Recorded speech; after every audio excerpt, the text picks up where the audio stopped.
So a couple more questions for you. Let's talk about the acceleration growth cycle, because we haven't talked about that. Accelerating time with technology. So this really is kind of that core idea I talked about, with technology developing much faster than it ever has, and how you can use technology to literally accelerate time, right? It's that idea that,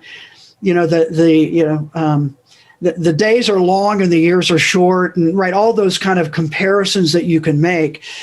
Technology is, key at Amazon, and it is core to what they do, but they don't let it overshadow other things.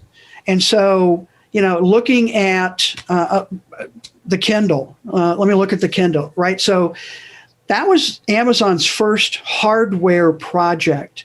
And that actually was developed in what's called Lab 126, which is their hardware, I hesitate to call it R&D, but a separate place where Echo came out of, and a lot of hardware stuff is coming out of.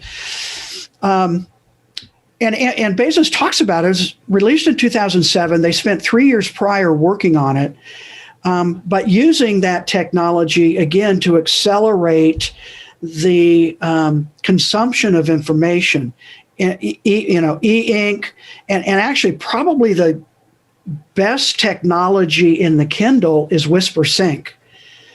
Hugely complicated. So I can have a book open on my phone, on the Kindle app. I can go to my iPad on the Kindle app and make either automatically or force, right, syncing to the last place I read. Yeah. Technologically, extremely difficult, because my iPad could be idle for months. Yep. But Amazon has to know that. And they have to figure out, okay, which is the latest version, and where have I read, to the particular point in time. But they're using technology to help people manage their time better. And I think that's the core concept there. And who doesn't need that? Right. Right? I mean, it's like the biggest shortage we have is time. Yeah. Yeah. Yeah. And another example that just jumps to mind is, again, you mentioned telemedicine. I had the experience of having a, annual checkup. And normally I would go down to Vanderbilt University and spend like 3 hours and see probably 5 or 6, 7 different people, and, time consuming. And sometimes I would skip it because it wasn't all that important. And because, again, one of the changes, we did that with telemedicine and Zoom, and everybody was on the same call.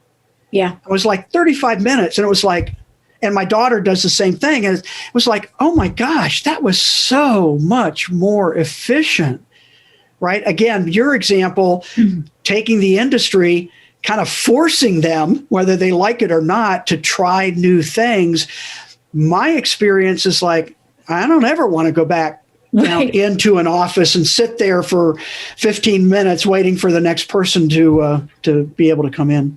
No, not at all. And here's the other thing I've noticed, because I've experienced it a handful of times, is that if you're in the doctor's waiting room, you might have to wait 2 hours. They won't make you wait 2 hours on a Zoom. They are so much more timely on a Zoom session. So it is definitely a big value add to the customer. And I think that's an example of a trend that's not going back. So again, it's learning, okay, well, how do we do this now? And I also want to emphasize, there are times when you actually need to see somebody. Right. So it's not replacing everything, but now we can better utilize resources, knowing when we can do it virtually and when we need to do it in person. Yeah. Absolutely.